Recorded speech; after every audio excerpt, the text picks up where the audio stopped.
გურიის რეგიონში დიდ თოვლობამ გარკვეული სახის პრობლემები შექმნა.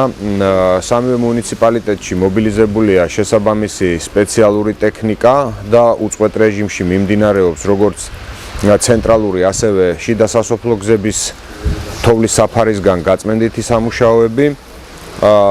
დაზიანდა ელექტროგადამცემი ხაზები და ბუნებრივი აირის მილები.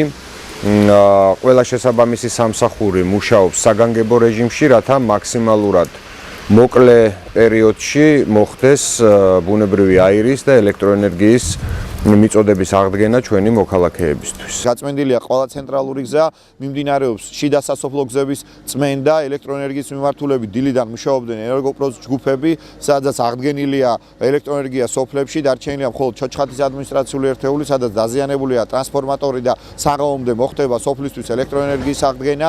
რაც შეეხება გაზიფიცირებად, ორ სოფელში წნევის ვარდნის გამო ჯაპანასა და ჩიბაჩი არის გარკვეული გამოწვევები, რომლებიც დღის ბოლომდე დასრულდება და ამ მოსახლეობასაც აღუდგება გაზიფიცირება.